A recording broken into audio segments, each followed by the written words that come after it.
All right. Hey, everybody. It's Chris Duncan again here with another edition of the Daily Duncan. Hope you're enjoying your day. Actually, it's a particularly beautiful day today, so I know I'm enjoying mine. Hopefully, we can get out in a little bit, keep the social distancing going on, and but enjoy some nice weather for a change. We've had a lot of rain, of course. With me today is Selina Anderson, a friend of mine from the area here. And we're going to talk about a number of things, but just want to kind of give you a brief background on Selina. Well, first of all, I'll ask her about this, but she's going to lower the sort of age quotient for our guests here, give us a perspective maybe from the millennials about what's going on. But Selina works at the Ocean Institute, which we'll have ask her about. A really interesting organization that's in the community here in Dana Point. And Selina we were talking about this before we started, but it was a double major in college at Cal Lutheran. She had the Bachelor in Sciences and Marine Biology, and also Bachelor of Arts in Education. That's a great combination there, and particularly I think for the Ocean Institute, very valuable. And she's currently the development coordinator at Ocean Institute, and we'll go over what that is, but an important position, and a position, most importantly, maybe for Selina, that still exists these days as we go through the coronavirus kind of lockdown situation. Now she's been at the Ocean Institute for 3 years, and she started out, as she likes to say, as a bottom feeder. I think that's a perfect analogy when you're having been at the Ocean Institute.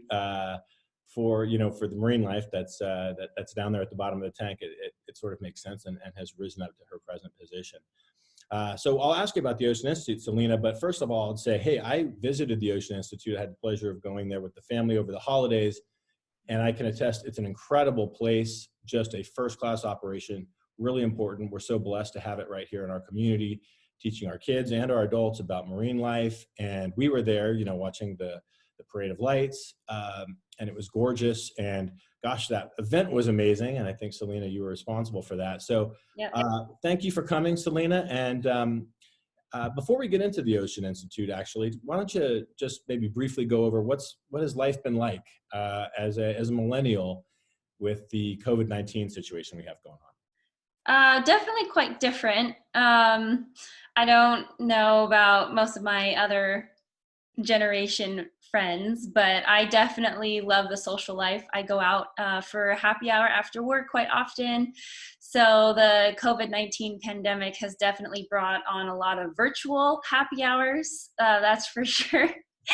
And it's quite nice, actually. Many friends from Cal Lutheran and even all the way back from even middle school have reached out and have connected. So that's honestly been a great silver lining for the coronavirus going around. Even though I can't necessarily see these friends in person, it's fun to just pick up the cell phone, hop on a call, do a virtual happy hour, and just catch up. And recently I started doing a book club, actually.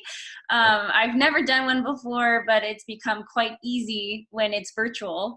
And we just kind of read, and every couple weeks we meet up over FaceTime and chat over the book and wine. So Yeah, that's great, right? Then you're not out there driving, right? You have to worry right. about that. So there are silver linings, right, for all of There this. are, yeah.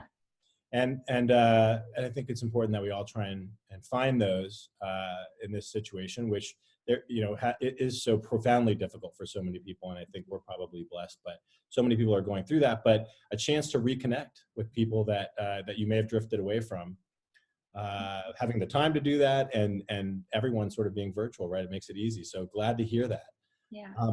Okay, well, let's get back to where you were at these days, including working at the Ocean Institute. Maybe just go over what is the Ocean Institute for folks who might not be familiar with it, and so they know what's going on over there. Certainly. So the Ocean Institute started in 1977 as basically a platform for school field trips.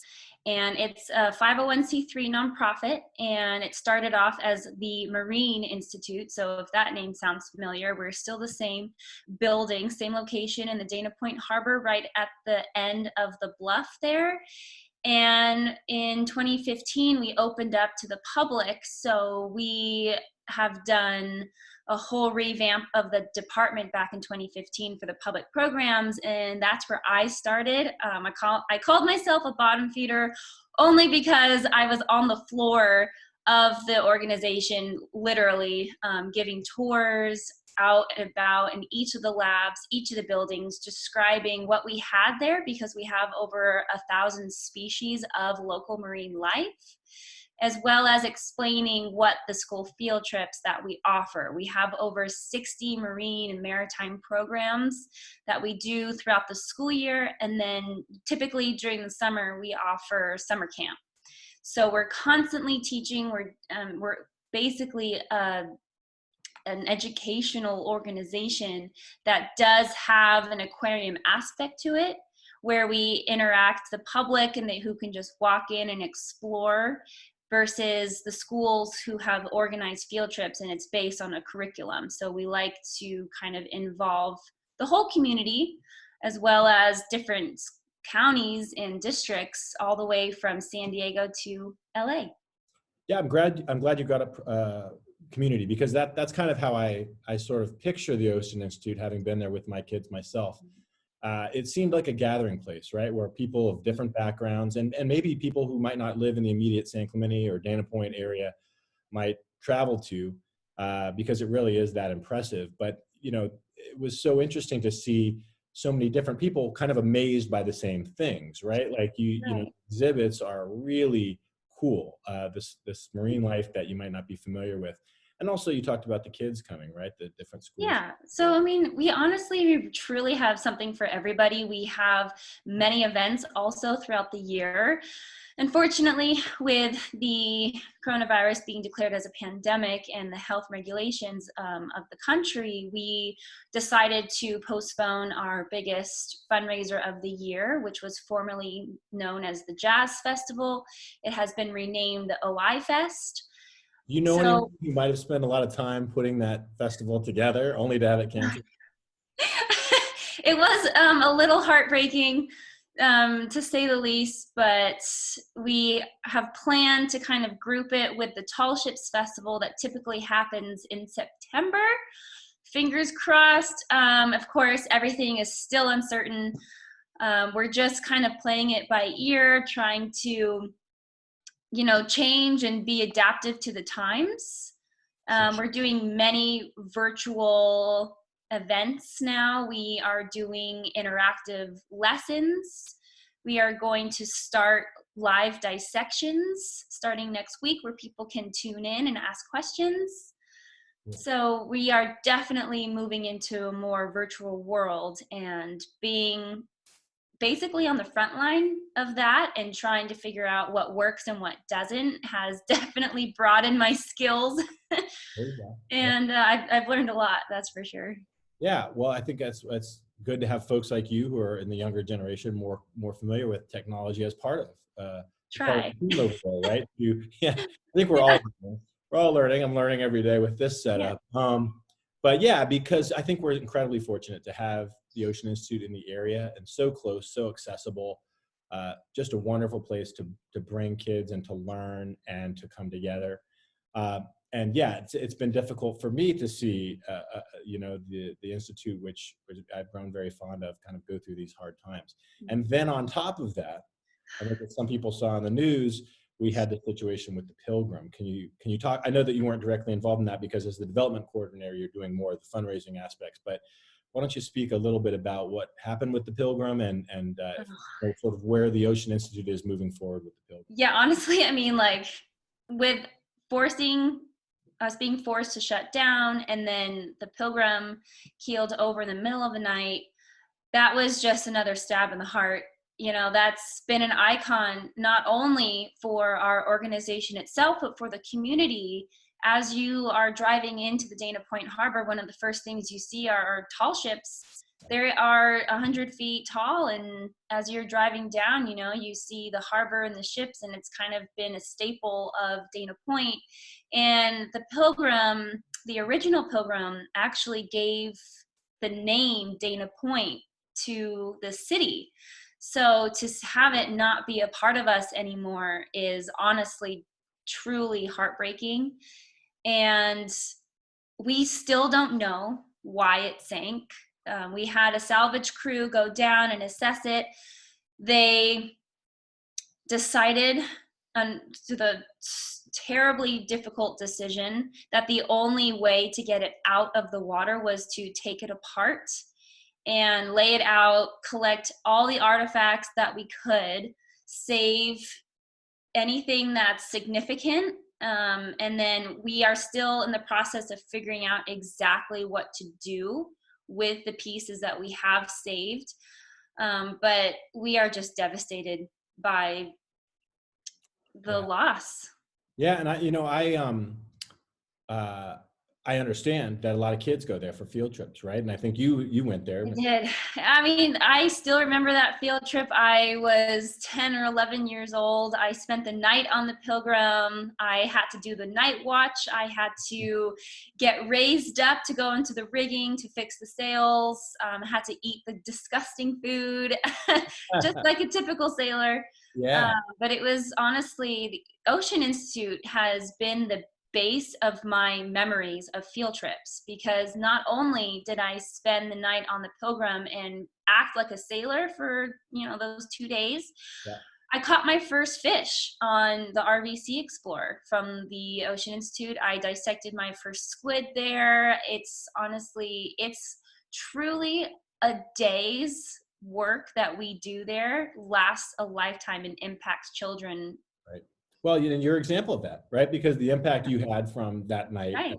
the field trip and the night at the Pilgrim, probably played a role in you ultimately deciding to go and work and join the team at Ocean Oh, Institute. So, definitely. Yeah. there's also a lesson there, I think, in terms of uh, taking what you can from the Pilgrim, Hmm. right? Taking a setback, Yeah. perhaps trying to make the best of it, right? Perhaps we can get some really key artifacts and there can be an exhibit about that, but not just folding up your tent and going away, right? Making the best of it through a hard time, trying to come out and be, if you can, in some ways stronger by getting through that tough time. And I do have to say, it's been inspiring seeing the community come together and show their support for us.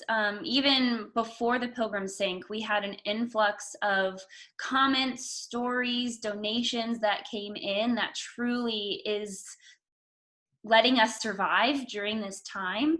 And then once the Pilgrim sank, we had, just that day, it was overwhelming, the support that we had coming in. And it was truly heartwarming for me, because I'm the one who's on the back end and I see all these donations coming in. I literally read every single comment that's attached to these donations. And I was in tears that day, not only because the icon of the Pilgrim and the historic aspect of it was gone, but it was the community's words and the support and how much they wanted us to survive. And we are, because of everyone who's contributed.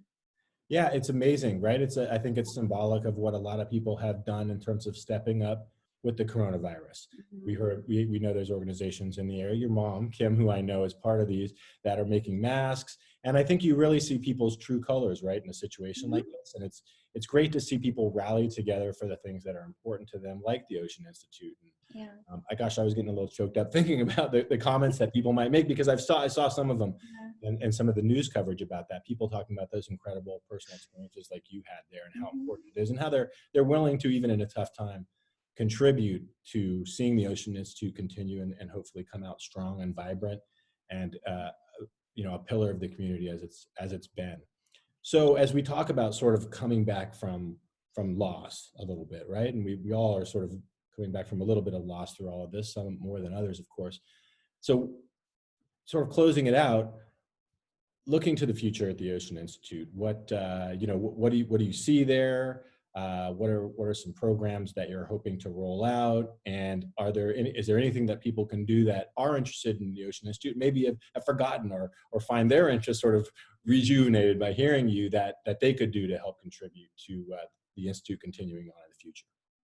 Right. So, honestly, right now, what we truly need are those donations. So then we will be able to reopen our doors once again. Of course, we're not sure when that will be and to what extent, but we are hoping for a couple weeks of summer camp at the very least to kind of bring back the community together. And it might not be as full force as we want to. It might be a slow integration back into society, but we honestly hope for the best. We rely on the people who we serve. It's a word of mouth for them to come back, but to also tell their friends. And there's something for everybody to do, even if you're only there for an hour or so, but just to come by, say hello. Yeah, it would be Keep wonderful. us going. It would be wonderful. And of course, people can go onto the website, which we have here, and contribute. There's a link to contribute there. And when we drop this episode, we'll put the direct link so folks can go in there, and any little bit helps. And I'll just tell you, sort of again, from personal experience, I mean, the idea of a summer camp particularly sounds great now when we're all stuck together. My 3 young kids, as you know, I have the 3 young kids, 9, 7, and 4. And it's, I never thought sending them off to a camp or school or anything sounded so good as these days when we're all kind of cloistered in here together. So I certainly hope that the Ocean Institute can get a summer program going, and then moving forward past that, get back to those educational programs that have such a profound effect on our kids, teaching them about something that they didn't know, and perhaps inspiring them to do something in their future that, like you've done, that's really meaningful and impactful, right? And that's really part of their purpose, not just something that they're doing to make money, but something they really believe in. And Exactly. I do it because it brings me joy knowing that I'm giving back to the community the way that it gave to me when I was a kid. And to see their faces light up, especially, we have this program called Adopt a Class, where we have grants come in and then we fully fund a school field trip to come out, and it's typically kids who are underserved, low income, and I'm there, on the ground, watching them come in, watching the buses roll in and seeing their faces light up. And to have that not be a possibility anymore because of this pandemic would truly break my heart.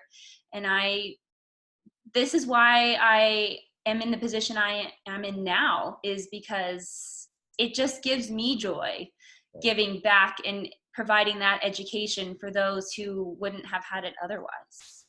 Yeah, and I mean, it really is true. When you're there, there's nothing that can top actually seeing this marine life in action, right? It's better than any movie. It's better than any video game for kids. That's exactly right. When they see this in person, right, their eyes light up because they see so many things virtually these days. Virtual is going to get us through this period, but I hope we can go back to that personal experience that really does impact people. And of course, the Ocean Institute right at the front of that, and your position as a development coordinator, that role in making sure that the support system's there to keep it going. I think it's a testament to you. Like your mom, you're someone who's really into giving and helping others, and I really appreciate that. And I appreciate you coming on the show today to tell us a little bit about it, Selina, and keep up the work. And we'll stay in contact. And everybody, again, please take the time to go to the website, remember or learn for the first time what an incredible organization it is and how much it deserves support even in these difficult times. Thank you, Chris, for having me. Really appreciate it. Thanks, Selina. Take care. Thanks.